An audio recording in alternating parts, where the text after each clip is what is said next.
आप सभी को जय मसीह की। प्रभु को हम धन्यवाद देते हैं आज के इस पवित्र दिन के लिए कि हम सभी अपने अपने घरों में आराधना के लिए जब इकट्ठा होते हैं। ये सचमुच कितनी उत्तम बात है उस पवित्र यहोवा की आराधना करना। आइए जब हम आराधना को प्रारंभ करते हैं प्रार्थना के साथ शुरू करेंगे। आइए हम अपनी आंखों को बंद करें और प्रार्थना में जाएं।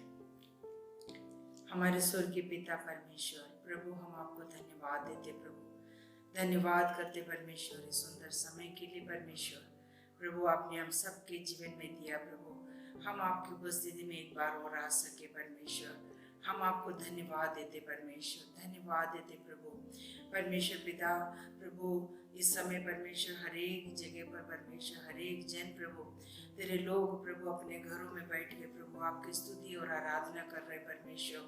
प्रभु जी हम प्रार्थना करते प्रभु जी परमेश्वर हर एक को परमेश्वर आपके हाथों में देते प्रभु। हम धन्यवाद देते परमेश्वर आपने पूरे कलीसिया को परमेश्वर पिता और एक एक व्यक्ति को एक एक परिवार को सुरक्षित रखा है पिता। हम आपको दिल से धन्यवाद देते प्रभु, धन्यवाद देते परमेश्वर। प्रभु हम प्रार्थना करते परमेश्वर आज के प्रभु जी प्रभु आज हम तेरी स्तुति और आराधना करते हैं परमेश्वर। प्रभु हम प्रार्थना करते हर एक जगह परमेश्वर हर एक परिवार में प्रभु आपकी उपस्थिति का अनुभव करने पाए प्रभु। हर एक जन प्रभु आत्मिक रीति से उन्नति पाए परमेश्वर। आज के गीतों के द्वारा वचन के द्वारा परमेश्वर पिता हर एक जन आशीषित होने पाए परमेश्वर। प्रभु धन्यवाद करते हैं आपकी वायदों के लिए प्रभु। जहाँ 2 या 3 आपके नाम से प्रभु कहीं भी जमा होते प्रभु आप हमारे मध्य में परमेश्वर। हम धन्यवाद करते परमेश्वर पिता आप हमारे मध्य में है परमेश्वर। तेरा धन्यवाद हो प्रभु जी। हर एक परिवार हर एक व्यक्ति परमेश्वर आज पिता प्रार्थना करते आपकी उपस्थिति को प्रभु अपने जीवन में अनुभव करने पाए प्रभु। यदि कोई बीमार है प्रभु यीशु नासरी हम प्रार्थना करते परमेश्वर प्रभु आपकी चंगाई वाला हाथ को बढ़ा देना प्रभु। आप उनको छूके चंगाई देना प्रभु। यदि किसी भी प्रकार के अंधकार की ताकतों से परमेश्वर पिता प्रभु लोग परेशान है प्रभु जो इस प्रभु जी आज की स्तुति और आराधना को परमेश्वर पिता भागी होते प्रभु हर एक अंधकार उनके जीवन से दूर होने पाए परमेश्वर। यीशु मसीह तेरी परमेश्वर पिता शांति आनंद खुशी प्रभु जी उनके जीवन में आने पाए परमेश्वर। हम आपका धन्यवाद करते परमेश्वर, धन्यवाद करते पिता प्रभु यीशु मसीह। हम प्रार्थना करते परमेश्वर हर एक मनों को तैयार कर प्रभु, हर एक मनों को तैयार कर प्रभु जी।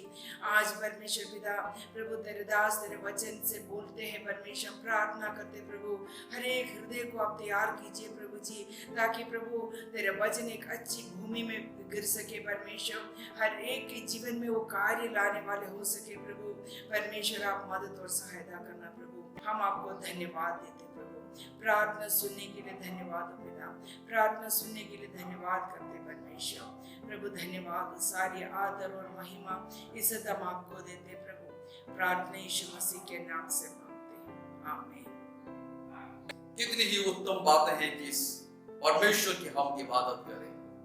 जब हम अपने मनों को तैयार कर रहे हैं परमेश्वर की इबादत आराधना करने के लिए, मैं आपके मध्य में भजन संहिता 100 को अध्ययन करूंगा। यहाँ इस प्रकार लिखा है, हे सारी पृथ्वी के लोगों यहोवा का जय जयकार करो, आनंद से यहोवा की आराधना करो, जय जयकार के साथ उसके सन्मुख आओ। निश्चय जानो कि यहोवा ही परमेश्वर है, उसी ने हमको बनाया और हम उसके हैं। हम उसकी प्रजा और उसकी चराई की भेड़ें हैं। उसके फाटकों से धन्यवाद और उसके आंगनों में स्तुति करते हुए प्रवेश करो। उसका धन्यवाद करो और उसके नाम को धन्य करो, क्योंकि यहोवा भला है, उसकी करुणा सदा के लिए और उसकी सच्चाई पीढ़ी से पीढ़ी तक बनी रहती है। आइए हम सब मिलके उस पिता परमेश्वर की इबादत करें।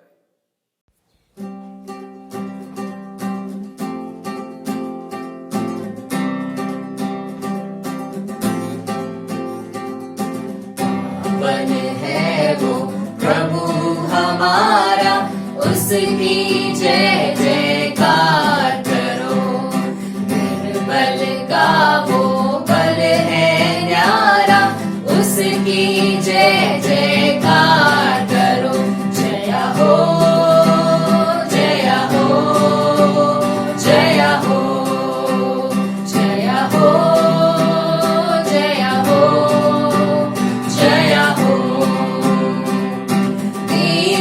दुखियों का है दाता, भटके हुओं को राह दिखाता।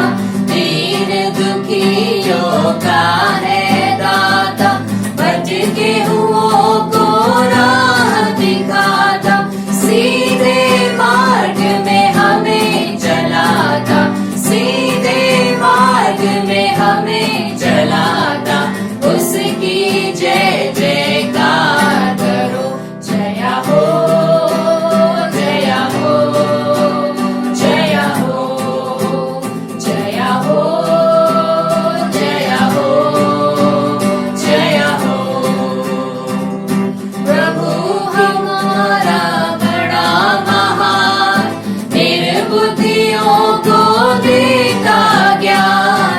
प्रभु हमारा बड़ा महान, निर्बुद्धियों को देता ज्ञान। पतितों का वो बचाता प्राण, पतितों का वो बचाता प्राण।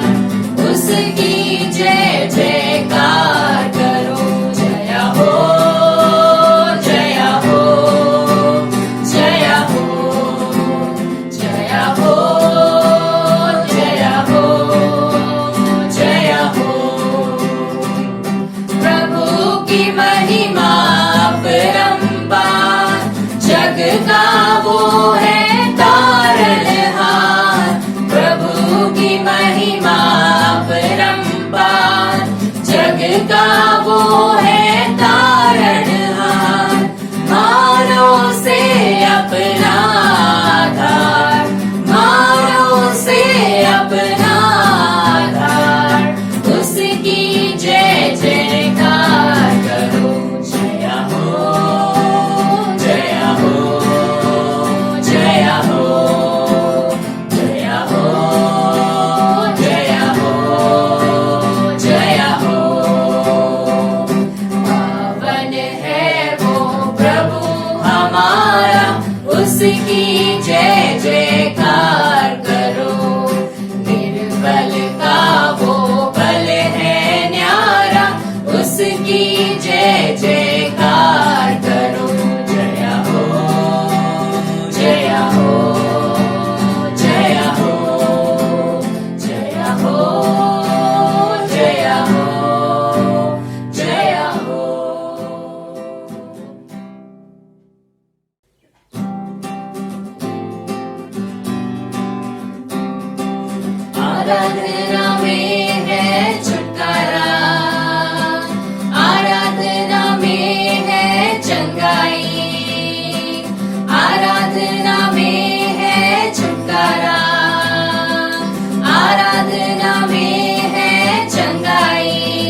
परमेश्वर का वचन दूसरा इतिहास उसका 20 अध्याय और उसके 17 और 22 में इस प्रकार कहता है, इस लड़ाई में तुम्हें लड़ना ना होगा, हे यहूदा और हे यरूशलेम, ठहरे रहना और खड़े रहकर यहोवा की ओर से अपने बचाव को देखना।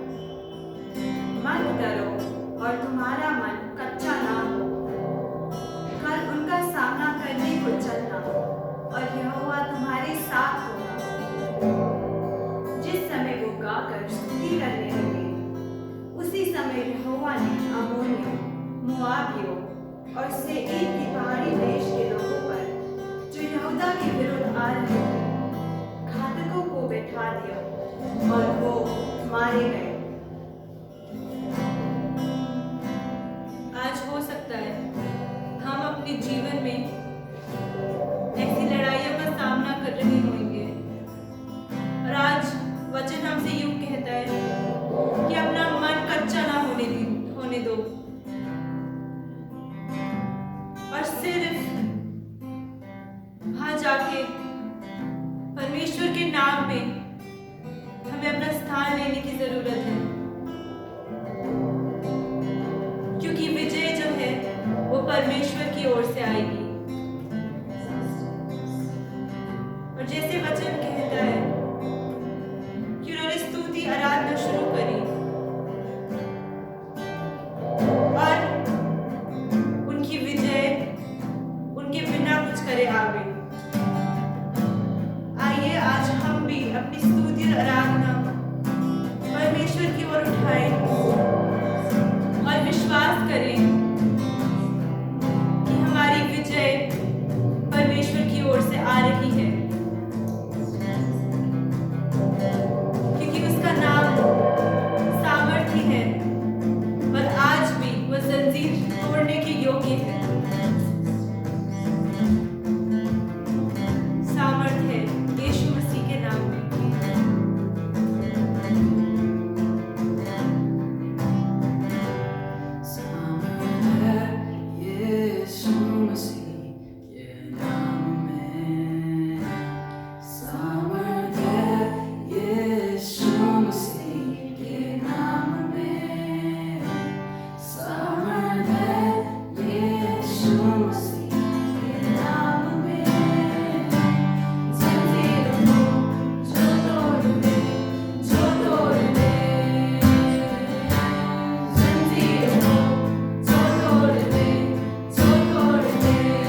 जंजीरें तोड़ रही हैं। और उसके उत्तर में परमेश्वर हम आपको महिमा देते हैं, सारा आदर देते हैं और आपके नाम को ऊंचे पे उठाते हैं। धन्यवाद परमेश्वर कि आप हमको हमारी विजय दे रहे हैं। महिमा देते तुझको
सबसे महान,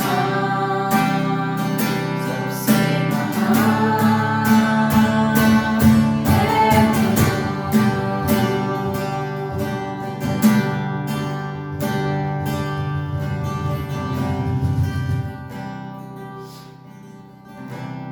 सब नामों में ऊंचा सिर्फ तू परमेश्वर, सिर्फ तू हमारी स्तुति के योग्य है। और हम प्रार्थना करते हैं कि हमारी स्तुति आराधना तेरे को ग्रहण योग्य होने पाए। हम तेरे को धन्यवाद देते हैं जो विजय तू हमें देने जा रहा है, और अपने आप को और अपनी पूरी कलीसिया को एक बार फिर से तेरे हाथ में सौंपते हैं, और आगे का पूरा समय तेरे नियंत्रण में देते हैं, और तेरे को आदर और महिमा और जलाल देते हैं। और इस प्रार्थना को तेरे प्यारे बेटे यीशु मसीह के नाम से मांगते हैं, आमीन। प्रिय मित्रों, ये हमारे आराधना के मुख्य भाग में प्रवेश कर चुके हैं। आइए हम परमेश्वर के वचन को सुनने के लिए उस परमेश्वर की उपस्थिति में शांत भाव में बैठे, और इस समय हमारे मध्य में भाई स्टीफन है, वो परमेश्वर के वचन को लेके आए।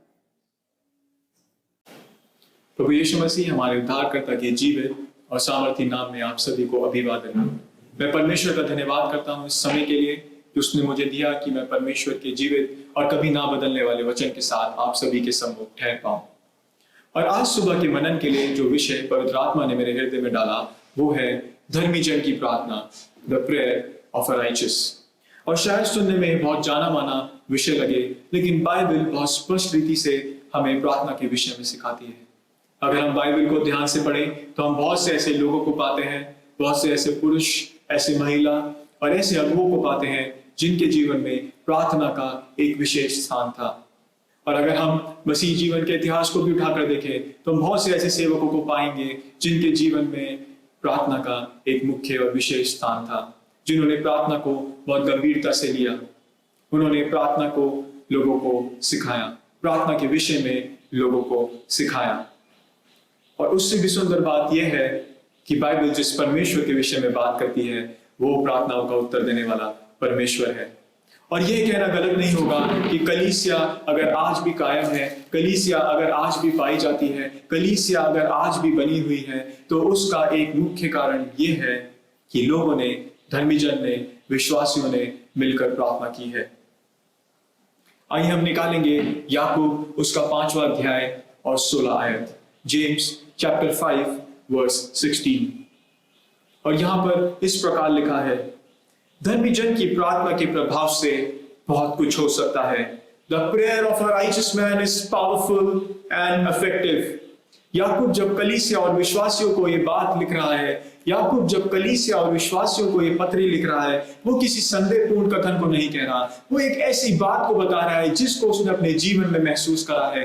वो एक ऐसी बात को कलीसिया को बता रहा है जिसको उसने अपने जीवन में अनुभव किया है। वो किसी ऐसी बात को नहीं कह रहा जिसको लेके उसको बहुत संदेह है, लेकिन वो एक ऐसी बात को कहता है जो अपने आप में सत्य है। और वो कहता है कि धर्मी जन की प्रार्थना के प्रभाव से बहुत कुछ हो सकता है। और इस पत्री के माध्यम से एक बात जो याकूब विश्वासियों को सिखाना चाहता है वो है मसीह जीवन के विषय में। और इस पत्री के अंत में वो इस बात को भूल नहीं जाता, वो जल्दबाजी में इस पत्री को समाप्त नहीं कर देता, लेकिन वह बड़ी गंभीरता के साथ, बहुत सोच समझ के, बहुत रणनीति के साथ इस सिद्धांत को, इस सत्य को कलीसिया के सामने प्रस्तुत करता है कि धर्मी जन की प्रार्थना के प्रभाव से बहुत कुछ हो सकता है।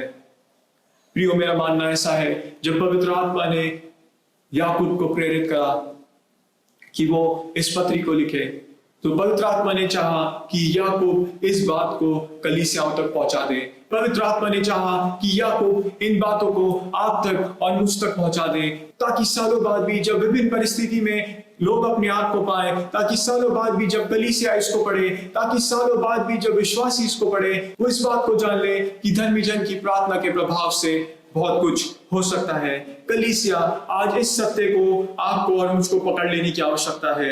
इस बात को अपने हृदयों में घर कर जाने दें कि जब आज हम प्रार्थना करेंगे, कि जब आज मसीह मंडली कलीसिया मिलकर प्रार्थना करेगी, तो उसके प्रभाव से बहुत कुछ होगा। और धन्यवाद हो उस परमेश्वर का और उसके वचन का जो कभी नहीं बदलता। वो सत्य जो इतने सालों पहले कहा गया था, वो आज भी खड़ा है, वो आज भी हमारे जीवनों में काम करेगा जब हम इसको अपने जीवनों में घर कर जाने देंगे। लेकिन किस प्रकार से हम प्रार्थना के प्रभाव को देख सकते हैं, या फिर धर्मी जन की प्रार्थना क्या करती है? पहली बात जो हम इसमें देखेंगे वो है, धर्मी जन की प्रार्थना विजय को लेकर आती है। The prayer of a righteous brings victory. और इसके लिए हम निकालेंगे दूसरा इतिहास उसका 20वां अध्याय, 2 क्रॉनिकल्स चैप्टर 20। और यहां हम राजा यहोशाफात की कहानी को पाते हैं। और कौन है ये राजा यहोशाफात? इससे पहले कि हम इस कहानी में आगे बढ़े, जान लेना जरूरी है कि यहोशाफात कौन है। आज की सुबह हम इसके पारिवारिक पृष्ठभूमि में नहीं जाएंगे, लेकिन बाइबल के कुछ अध्यायों को पढ़ेंगे जिससे हम जान पाएंगे कि यहोशाफात किस प्रकार का व्यक्ति था। हम निकालेंगे दूसरा इतिहास 17 उसका 3 और 4।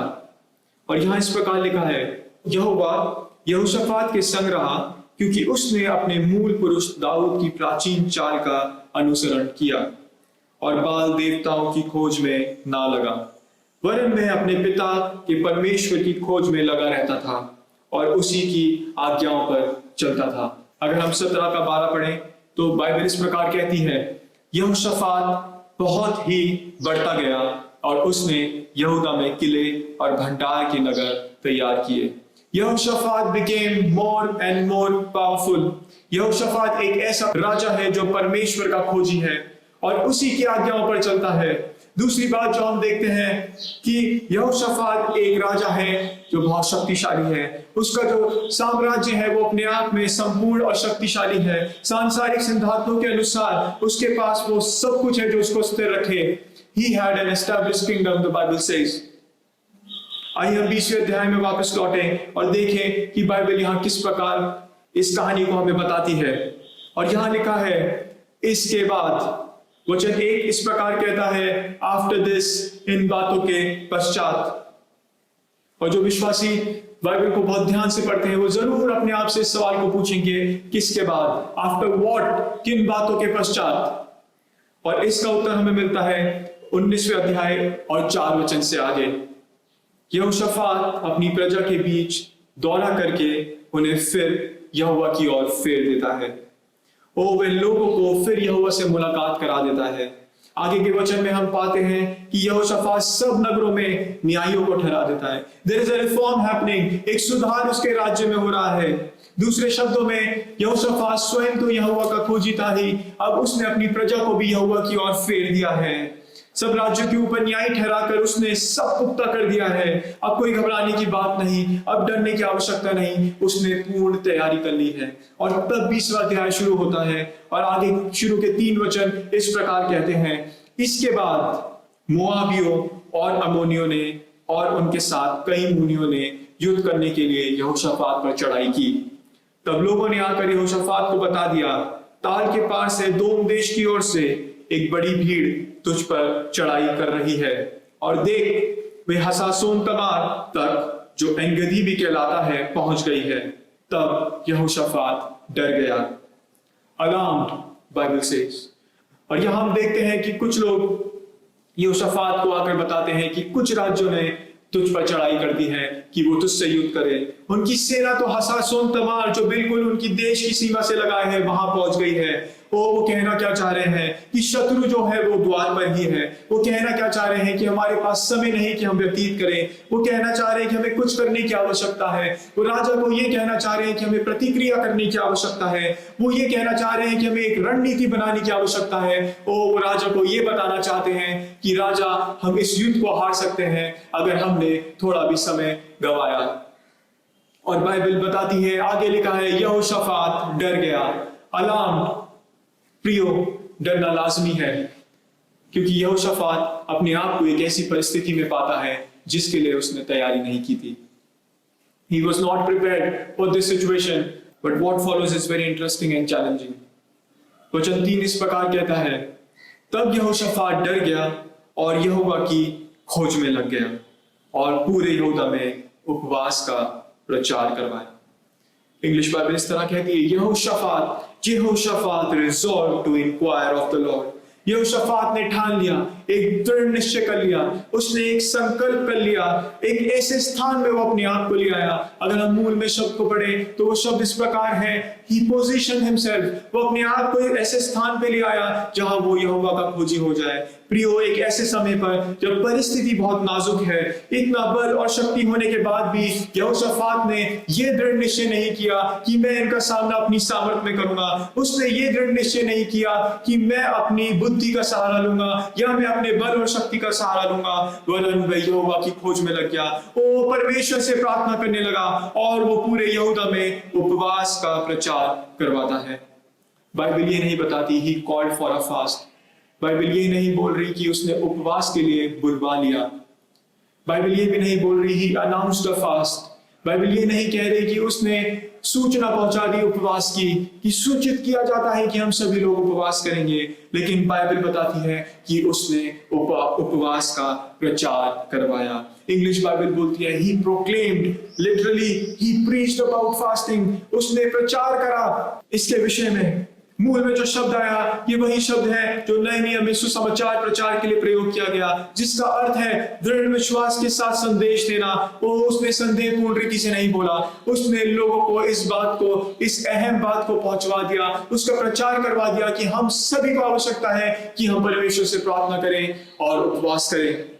कलीसिया, मुझे लगता है कि एक बड़ी गहरी सीख हम सभी के लिए यहाँ छुपी है। चुनौतीपूर्ण हालातों में भी इस समुदाय ने, इन परमेश्वर के लोगों ने अपने आत्मिक जीवन के मूलभूत बातों को, मूलभूत सिद्धांतों को नहीं छोड़ा। और जो प्रकाशन पवित्र आत्मा ने मुझे दिया वो ये था, prayer and fasting should not be our last resort but our only resort. प्रार्थना और उपवास हमारा आखिरी विकल्प नहीं होना चाहिए, लेकिन प्रार्थना और उपवास ही सिर्फ हमारा विकल्प होना चाहिए। आज क्या वो परिस्थिति है जिसका आप सामना कर रहे हैं? क्या आप अपने आप को एक ऐसी परिस्थिति में पाते हैं जिसके लिए आपने कभी अपेक्षा नहीं की थी? क्या अपने आप को एक ऐसी परिस्थिति से घिरा हुआ पाते हैं जिसके लिए आपने कभी तैयारी नहीं की थी? क्या आपकी परिस्थिति आपको बोल रही है कि आप हार चुके हैं? क्या आपकी परिस्थिति या शत्रु आपको ये बोल रहा है कि तुम्हारा खेल खत्म हो गया? क्या आपको ऐसा लग रहा है कि शत्रु तो द्वार पर ही है? क्या वो आपको सता रहा है आज की सुबह? क्या वो आप पर चढ़ाई करने की कोशिश कर रहा है आज की सुबह?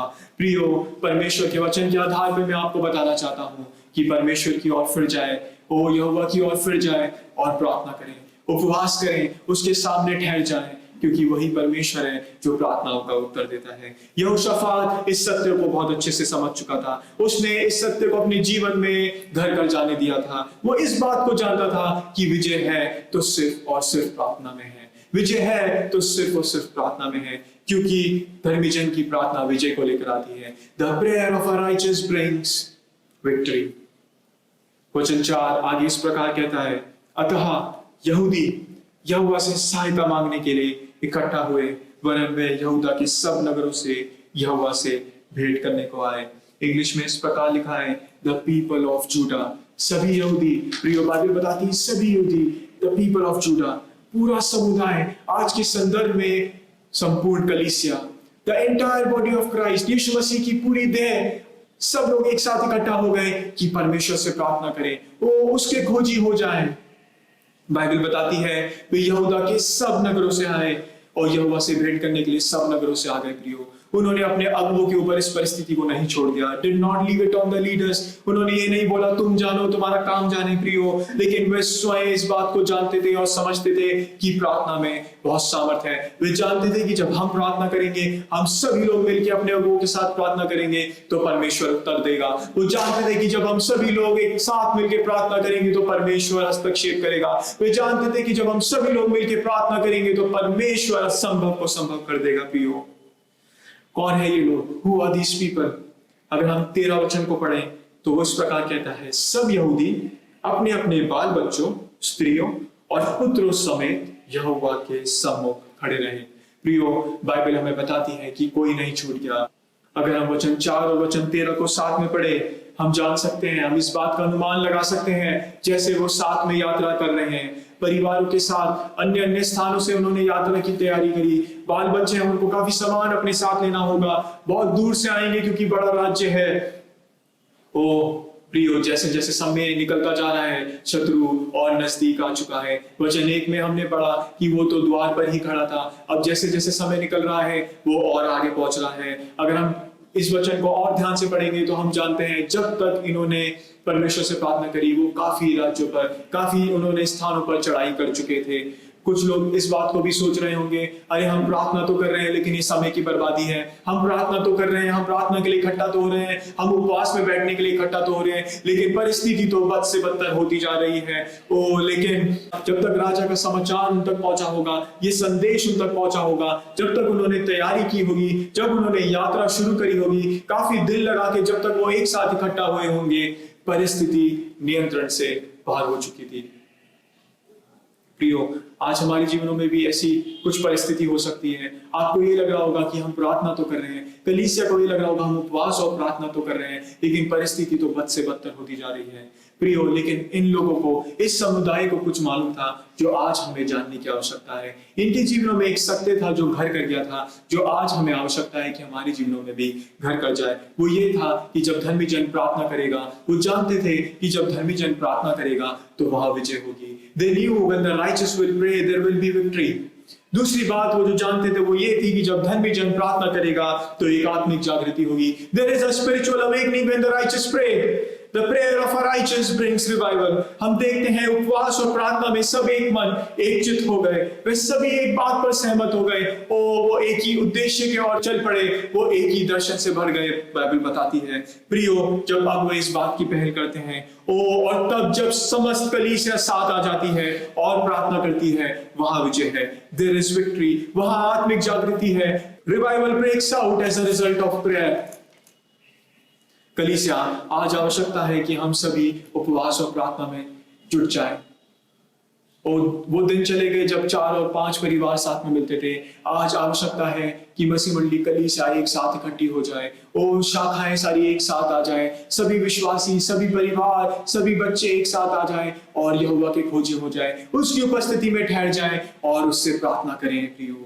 प्रियो, हम बेदारी को इसलिए नहीं देखेंगे क्योंकि आप और मैं उसके विषय में बात कर रहे हैं।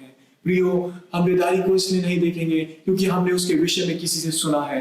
प्रियो, हम बेदारी को इसलिए नहीं देखेंगे क्योंकि आप उसकी प्रतीक्षा कर रहे हैं। अगर बेदारी होगी तो सिर्फ और सिर्फ इसलिए होगी क्योंकि आप और मैं उसके लिए निरंतर प्रार्थना कर रहे हैं।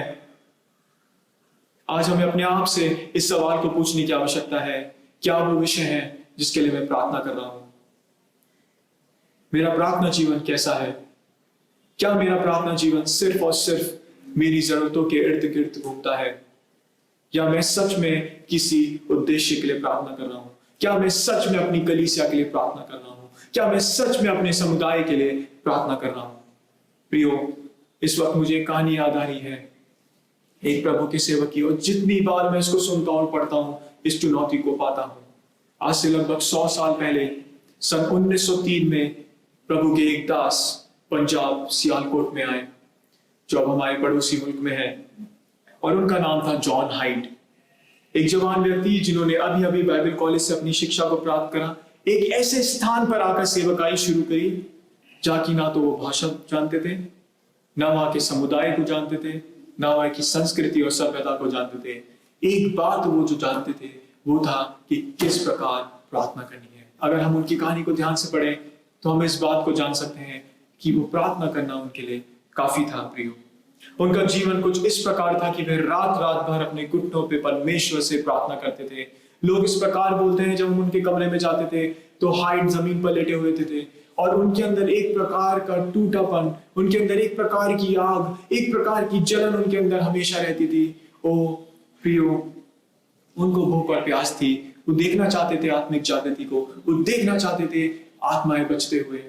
और यह उन्हीं की प्रार्थनाओं का नतीजा है कि सियालकोट पंजाब में एक बड़ी बेदारी उत्पन्न हो गई। लोगों के पास स्वयं का एक पेंतिकोस्त का अनुभव हो गया। वो लोग आत्मा से भरने शुरू हो गए। वो वहां पर एक बेदारी उत्पन्न हो गई प्रियो। लोग अपने पापों के लिए अंगीकार करना शुरू कर दिया, उन्होंने पश्चाताप करना शुरू कर दिया, आत्माएं बचना शुरू हो गई प्रियो। यह सब इसलिए नहीं हुआ क्योंकि वो एक बहुत बड़ी कन्वेंशन थी, वो इसलिए नहीं हुआ क्योंकि बंदोबस्त बहुत अच्छा किया गया था प्रियो। ये सिर्फ और सिर्फ इसलिए हुआ क्योंकि हाइड प्रार्थना कर रहे थे। और मुझे इस बात का कोई ताज्जुब नहीं कि लोगों ने उन्हें प्रेइंग हाइड करके बुलाना शुरू कर दिया। प्रियो, क्या ही अद्भुत गवाही है।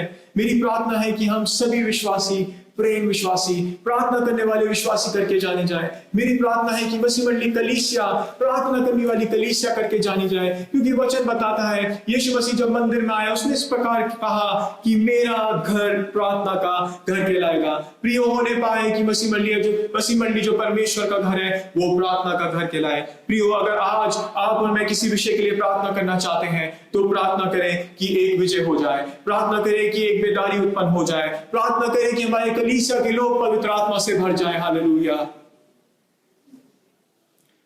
प्रार्थना बेदारी को लेकर आती है। Prayer brings revival. आगे के कुछ वचनों को अगर हम पढ़े तो यह दृश्य और सुंदर हो जाता है। आइए हम पढ़ेंगे वचन 14 और 15। तब आसाफ के वंश में से यजीएल नामक एक लेवी, जो जकराया का पुत्र और बनाया का पोता और मतनाया के पुत्र येल का परपोता था, उसमें मंडली के बीच यहोवा का आत्मा समाया। तब वह कहने लगा, हे सब यहूदियों, हे यरूशलेम के रहने वालों, हे राजा यहोशापात, तुम सब ध्यान दो। यहोवा तुमसे यूं कहता है, तुम इस बड़ी भीड़ से मत डरो और तुम्हारा मन कच्चा ना हो, क्योंकि युद्ध तुम्हारा नहीं परमेश्वर का है। प्रियो, परमेश्वर का आत्मा इस प्रकार बोलता है, क्योंकि युद्ध तुम्हारा नहीं परमेश्वर का है। वो कितना ही सुंदर दृश्य है। यूं तो ये लोग परेशानी में हैं, लेकिन यहाँ पर एक व्यक्ति है जो पवित्र आत्मा से भर गया। प्रियो, संघर्ष के बीच में भी संभव है कि पवित्र आत्मा से आप भर जाए। प्रियो, परिस्थिति कैसी भी हो प्रियो, परमेश्वर का आत्मा सदैव उपलब्ध है। ये वचन हमें सिखाता है प्रियो। एक तरफ शत्रु आप पर चढ़ाई कर रहा है, एक तरफ यहाँ पर जागृति की सभा चल रही है, एक आत्मिक जागृति की सभा चल रही है। प्रियो, क्या ही अजीब सा दृश्य है, हमारी सोच में भी नहीं चल सकता। लेकिन वचन हमें बताता है कि कठिन परिस्थिति में भी परमेश्वर के आत्मा से एक व्यक्ति भर गया और परमेश्वर की आवाज अपने लोगों तक पहुंचाना शुरू कर दिया। प्रियो, क्या आज हम अपनी परिस्थिति में इस प्रकार के खोजी हो सकते हैं? क्या आज हम अपनी संकट की परिस्थिति में ऐसी अपेक्षा कर सकते हैं कि हम में से कुछ लोग पवित्र आत्मा से भरना शुरू हो जाए, परमेश्वर की आवाज को कलीसिया तक पहुंचाना शुरू कर दे? हालेलुया। और वचन इस प्रकार बोलता है कि आत्मा से भर गया और वो यूं कहने लगा, क्योंकि युद्ध तुम्हारा नहीं परमेश्वर का है। क्या ही सुंदर बात है। एक और बात वो जो ये कहता है, तुम इस बड़ी भीड़ से मत डरो। प्रियो, अभी तक जो सेना थी उसको परमेश्वर का आत्मा भीड़ करके संबोधित करता है। हालेलुया। क्या ही अद्भुत बात है। जब हम प्रार्थना करते हैं तो परमेश्वर हमारे युद्ध को लड़ता है। प्रियो, क्या ही अद्भुत बात है। जब हम संकट की परिस्थिति में प्रार्थना करते हैं तो हम पवित्र आत्मा से भर सकते हैं। प्रियो, परमेश्वर का वचन उत्पत्ति 1 अध्याय में इस प्रकार कहता है, जब पृथ्वी बेडौल और सुनसान पड़ी थी, गहरे जल के ऊपर परमेश्वर का आत्मा मंडराता था। प्रियो, आज हमारी संकट की परिस्थिति हो सकती है, हमारी अवस्था बेडौल हो सकती है, हमें शायद मुश्किल और कठिनाई हो सकती है प्रियो, लेकिन एक चीज है जो कभी नहीं बदलती, वो है पवित्र आत्मा की उपस्थिति। वो हमारे बंद कमरों में भी वो आ जाता है, हमारी परिस्थिति में भी वो आ जाता है। प्रियो, वो हमें घेर लेता है। वचनकार इस प्रकार से कहता है, तेरी आत्मा से भागकर मैं कहां जाऊं। चारों तरफ घेर लेने वाला परमेश्वर, उसका धन्यवाद करें। जब हम प्रार्थना करते हैं तो परमेश्वर हमारे युद्ध को लड़ता है। एक व्यक्ति ने इस प्रकार कहा, when we work, but when we pray, God works। जब हम काम करते हैं तो हम काम करते हैं, लेकिन जब हम प्रार्थना करते हैं तो परमेश्वर कार्य करता है। प्रियो, उसको मैंने इस प्रकार लिखा, when we fight, but when we pray, God fights। जब हम युद्ध को लड़ते हैं तो हम युद्ध को लड़ते हैं, लेकिन जब हम प्रार्थना करते हैं तो परमेश्वर युद्ध को लड़ता है। प्रियो, जब हम अपनी कठिनाइयों के समय में, अपने मुश्किल हालातों में प्रार्थना को पहला स्थान देते हैं तो हम परमेश्वर पर निर्भर होते हैं। प्रियो, आज आप अपनी सामर्थ में शायद कुछ युद्धों को जीत जाएं प्रियो, लेकिन अगर परमेश्वर हमारे युद्ध को लड़ेगा तो हम सभी युद्धों को जीतेंगे।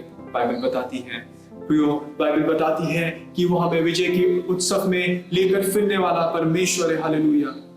वचन इस प्रकार से बताता है कि वो विजय इतनी बड़ी थी कि उन्होंने इतने गहने उतार लिए कि उनको ना ले जा सके, वरना लूट इतनी मिली कि बटोरते बटोरते 3 दिन बीत गए। प्रियो, बाइबल बताती है कि वो इतनी बड़ी विजय थी कि उसका कोई माप नहीं। 3 दिन बीत गए लूटते लूटते प्रियो, लेकिन इतनी बड़ी लूट थी कि ना ले जा सके। मैं इसको इस प्रकार पढ़ता हूं कि वहां पे और भी लूट मौजूद थी।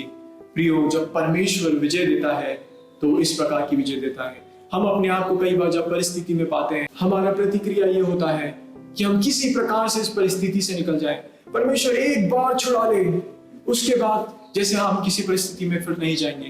प्रियो, लेकिन वचन बताता है आप युद्ध को परमेश्वर के हाथों में दे दें, आप प्रार्थना करें और उस पर निर्भर हो जाएं और परमेश्वर हमारे युद्ध को लड़ेगा। जब इन्होंने प्रार्थना की, परमेश्वर को पहला स्थान दिया, पूरा समुदाय एक साथ हो गया, एक मन एक आत्मा हो गया, प्रार्थना करके परमेश्वर की उपस्थिति में ठहर गया, तब परमेश्वर की आत्मा ने बोला कि परमेश्वर यूं कहता है कि युद्ध तुम्हारा नहीं मेरा है। और जब परमेश्वर ने युद्ध को लड़ा तो प्रियो, इतनी बड़ी जीत दी कि 3 दिन भी कम पड़ गए कि लूट को बटोर पाए।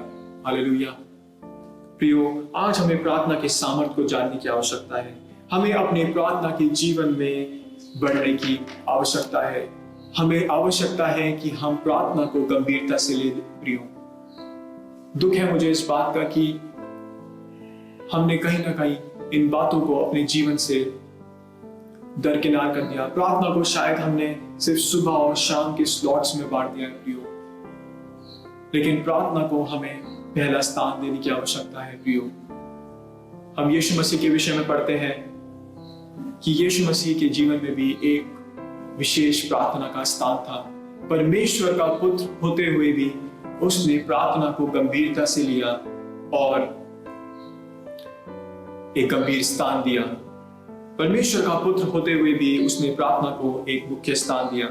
मरकुस 1:35 इस प्रकार बताता है, भोर को दिन निकलने से पहले, very early in the morning while it was still dark, भोर को दिन निकलने से पहले जब अंधेरा ही था, यीशु मसीह उठ गया, एक स्थान पर चला गया और उसने प्रार्थना में समय व्यतीत करा। प्रियो, हम देखते हैं वो रात रात भर जागता था और प्रार्थना करता था। प्रियो, बाइबल इस प्रकार नहीं बताती वो रात रात भर जागता था और चंगाई और छुटकारे की सेवकाई को करता था, लेकिन बाइबल ये जरूर बताती है कि वे रात रात भर जागता था और परमेश्वर से प्रार्थना करता था। प्रियो, वो क्या कर रहा था? वो परमेश्वर से सामर्थ्य प्राप्त कर रहा था। प्रियो, अगर आज हम सेवकाई करना चाहते हैं, अगर आज हम स्थिर पाए जाना चाहते हैं, तो जरूरी है कि हम प्रार्थना करें, परमेश्वर से सामर्थ्य को प्राप्त करें। प्रियो, हमें इस सवाल को अपने आप से पूछने की आवश्यकता है, अगर यीशु मसीह जो स्वयं परमेश्वर है, यीशु मसीह जो स्वयं परमेश्वर का पुत्र है, यीशु मसीह जो स्वयं पूर्ण परमेश्वर और पूर्ण मनुष्य है, उसको इतनी आवश्यकता थी कि वो प्रार्थना करे,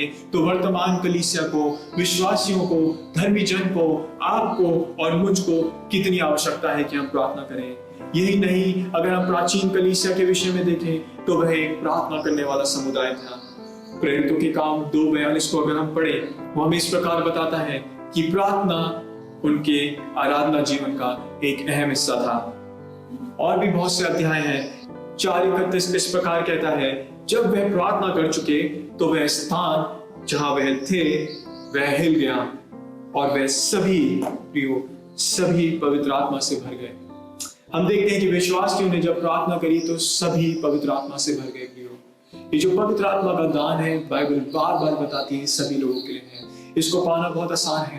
प्रियो, आज आपको और मुझे प्रार्थना करने की आवश्यकता है कि हम कलीसिया, विश्वासी जन पवित्र आत्मा से भर जाएं, एक ताजे अनुभव में परमेश्वर हमें ले चले। प्रियो, जब इस परिस्थिति में है, जब हम अपने अपने घरों पे हैं, प्रार्थना में समय व्यतीत करें, प्रार्थना करें कि प्रियो हमारी कलीसिया के लोग, विश्वासी लोग पवित्र आत्मा से भर जाए। आगे 12:5 को हम पढ़ेंगे। इस कहानी को हम सभी लोग जानते हैं और इससे वाकिफ है। यहाँ पे इस प्रकार लिखा है, बंदी गृह में पतरस बंद था, परंतु कलीसिया उसके लिए लौ लगाकर परमेश्वर से प्रार्थना कर रही थी। प्रियो, जरूरी है हमें जानना इस कहानी के संदर्भ को। पतरस यूं ही बंदी गृह में बंद नहीं था, एक उद्देश्य से वो बंदी गृह में डाला गया था। हेरोदेस ने उसको इसलिए पकड़वाया कि उसके सिर को कटवा दे प्रियो। अब कोई ज्यादा संभावना नहीं कि पतरस को बचाया जा सके, ज्यादा कुछ किया भी नहीं जा सकता इस परिस्थिति में प्रियो। लेकिन वचन बताता है परंतु, यानी इन सब बातों के विपरीत, इस पूरी परिस्थिति से विपरीत, ये परिस्थिति जो कह रही है, जो अनुमान हम लगा पा रहे हैं, उन सब बातों से विपरीत कलीसिया लौ लगाकर प्रार्थना कर रही थी। यह सिर्फ थोड़े से लोग नहीं है प्रियो, जो शब्द आया वो है पूरी कलीसिया लौ लगाकर प्रार्थना कर रही थी। वो लौ लगाकर यानी कि लगातार, they were praying fervently, वो एक उत्तर के लिए प्रार्थना कर रहे थे, वो एक हस्तक्षेप के लिए प्रार्थना कर रहे थे प्रियो। उन्होंने ये नहीं सोचा कि अब तो पकड़वाया गया, अब तो छूटना असंभव है, तो क्या फायदा प्रियो। उनकी परिस्थिति जो कह रही थी वो उसको नहीं सुनना चाह रहे थे। वो परमेश्वर की उपस्थिति में ठहर गए थे, वो घुटनों पे आ गए थे, सभी लोग लौ लगाकर प्रार्थना कर रहे थे। वो जानते थे जब हम प्रार्थना करेंगे तो परमेश्वर असंभव को संभव करेगा। वो जानते थे जब हम प्रार्थना करेंगे तो परमेश्वर हस्तक्षेप करेगा। प्रियो, आगे की कहानी से हम सभी लोग वाकिफ हैं। हम देखते हैं परमेश्वर ने अपने एक दूत को भेजा और पतरस को वहां से रिहा कर दिया। प्रियो, वहां विजय मिली क्योंकि कलीसिया प्रार्थना करी थी। प्रियो, वो जंजीरें टूट गई क्योंकि कलीसिया प्रार्थना कर रही थी। एक हस्तक्षेप हो गया क्योंकि कलीसिया प्रार्थना कर रही थी। प्रियो, हमें जानने की आवश्यकता है, अद्भुत सामर्थ उतरता है जब कलीसिया प्रार्थना करती है। अद्भुत सामर्थ उतरता है जब विश्वासी प्रार्थना करते हैं। असंभव बातें संभव हो जाती हैं जब विश्वासी लोग मिलकर प्रार्थना करते हैं। प्रियो, आज मेरी प्रार्थना यही है कि परमेश्वर, स्वर्ग का परमेश्वर, पवित्र आत्मा की सामर्थ के द्वारा आपके और मेरे, हमारे कलीसियाई, हमारे विश्वासी जीवन को बहाल कर दे, हमारे प्रार्थना के जीवन को बहाल कर दे। आमीन। प्रभु हम सभी को आशीष दे।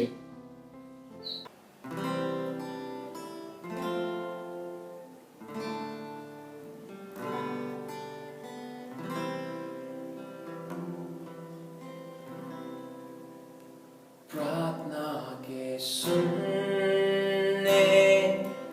वाले प्रभु, प्रार्थना की चाहत हम में तू भर, प्रार्थना में सदा ठहरे रहे, प्रार्थना का गौरव पाते रहे, प्रार्थना ही जीवन, प्रार्थना ही जय, जीने के लिए नियम ये है, प्रार्थना ही जीवन, प्रार्थना ही जय, जीने के लिए नियम ये है। आत्मा के बोझ आंसू के साथ, रातों दिन तेरे लोगों के साथ, प्रार्थना की सेवा करने हेतु अनुग्रह हम पर कर दे प्रभु। प्रार्थना ही जीवन, प्रार्थना ही जय, जीने के लिए नियम ये है, प्रार्थना ही जीवन, प्रार्थना ही जय,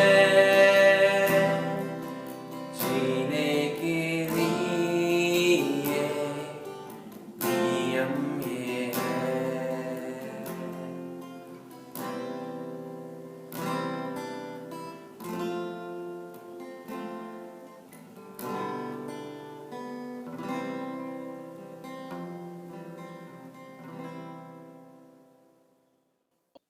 प्रिय मित्रों, हम प्रभु को धन्यवाद देते हैं कि बहुत ही सुंदर सामर्थ्य वचन को अभी हमने सुना है, और प्रभु को हम हर एक रीति से धन्यवाद देना चाहते हैं। ये समय होगा, एक विशेष गीत को हम लोग सुनेंगे, और इन दौरान में हमारे पास जो भी प्रभु को देने के लिए है, उन सारी भेंटों को, दशमांश को और धन्यवाद के भेंटों को भी हम प्रभु के पास लेके आए। मैं आपसे यही आग्रह करूंगा, इन सारे भेंटों को आप अपने घर में रखें, और आने वाले समय में हम आपको सूचित करेंगे कि किस रीति से हम अपने परमेश्वर के भवन में इन सारे भेंटों को लेके आए।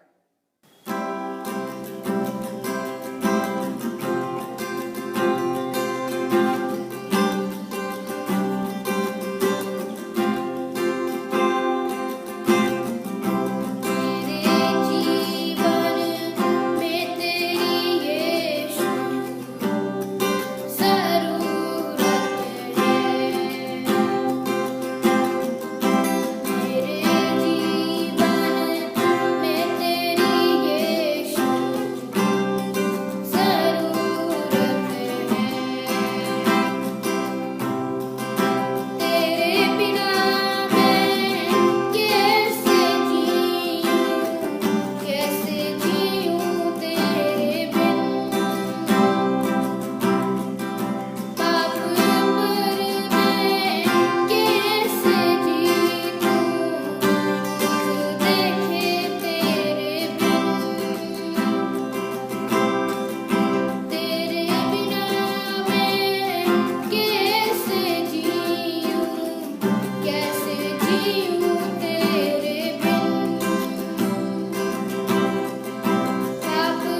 प्रियो, अंतिम प्रार्थना से पहले कुछ सूचनाएं हैं जो मैं आपको बताना चाहता हूं।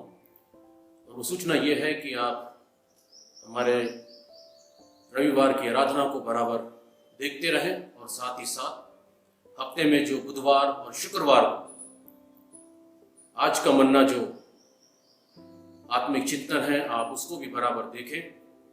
और साथ ही साथ मुझे विश्वास है कि आप सब हमारे देश के लिए, पूरे विश्व के लिए, सारे परिस्थितियों के लिए आप प्रार्थना कर रहे हैं। मेहरबानी से लगातार इन सारे बातों के लिए आप प्रार्थना करते रहें। परमेश्वर अभी तक यहाँ तक हम सबों की सहायता किया है और आगे भी परमेश्वर हमारी सहायता करेंगे। आइए हम प्रार्थना में जाएंगे और अपने सरों को हम झुकाएंगे और प्रार्थना करेंगे।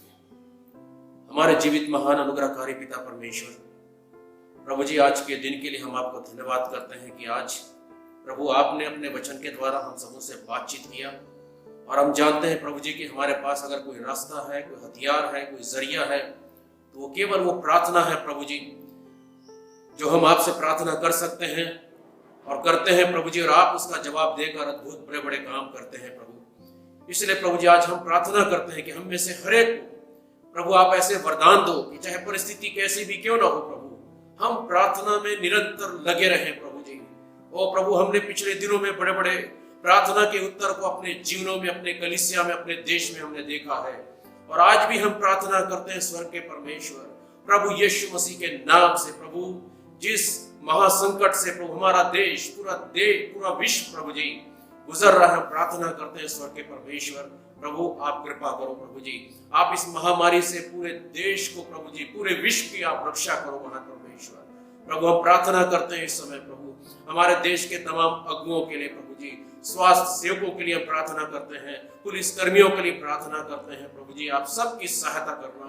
विशेष रीति से हम प्रार्थना करते हैं प्रभु बहुत सारे प्रभु जी गरीब मजदूर प्रभु इस समय जो परेशान है प्रभु जी, अपने अपने घरों की ओर जो पैदल जा रहे हैं प्रभु, हम उनके लिए भी प्रार्थना करते हैं प्रभु, आप उनकी सहायता कीजिए प्रभु जी, ताकि सब के सब प्रभु जी अपने अपने प्रभु जी घरों तक सुरक्षित पहुंच जाए। ऐसे हम प्रार्थना करते हैं, सबकी सहायता और सबकी मदद करना प्रभु। एक बार फिर से हम अपनी पूरी कलीसिया के लिए प्रार्थना करते हैं, एक एक विश्वासियों के लिए प्रार्थना करते हैं प्रभु, आपकी अनुग्रह, आपकी दया, आपकी कृपा प्रभु जी हर एक के जीवन पर, हर एक के परिवार पर बने रहे प्रभु। हालेलुया प्रभु जी, समय प्रार्थना करते हैं कि जितने प्रियजनों ने प्रभु जी अपना अपना दान, अपना अपना दशमांश दिया है प्रभु, उस पर भी आपकी आशीष चाहते हैं। और प्रार्थना करते हैं प्रभु इस लॉकडाउन के समय पर प्रभु जी हर एक की जरूरत को आप अपने आसमानी भंडार से, जैसे आपने प्रतिज्ञा किया है प्रभु, उसी प्रकार आप पूरा करना प्रभु। हालेलुया प्रभु, हम एक बार फिर से हर बातों के लिए आपको दिल के गहराई से आपको हम धन्यवाद देते हैं।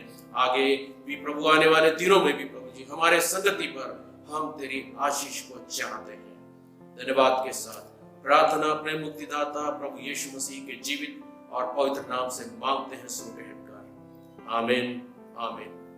आइए हम आशीष वचन के साथ इस सभा को हम समाप्त करेंगे। सुन, इस्राएल का रक्षक न ऊँघेगा और न सोएगा, यहोवा तेरा रक्षक है, यहोवा तेरी दाहिनी ओर तेरी आड़ है। न तो दिन को धूप से और न रात को चांदनी से तेरी कुछ हानि होगी। यहोवा सारी विपत्ति से तेरी रक्षा करेगा, वह तेरे प्राण की रक्षा करेगा। यहोवा तेरे आने जाने में तेरी रक्षा अब से लेकर सदा तक करता रहेगा, अब हमारे पिता परमेश्वर का अगम्य सनातन प्रेम और हमारे उद्धारकर्ता प्रभु यीशु मसीह के अनुग्रह और पवित्र आत्मा की मीठी पवित्र संगति हम में से हर एक लोगों के साथ अब से लेकर हमारे प्रभु यीशु मसीह के दोबारा आगमन तक होती रहे। आमीन आमीन। प्रभु आप सबों को आशीष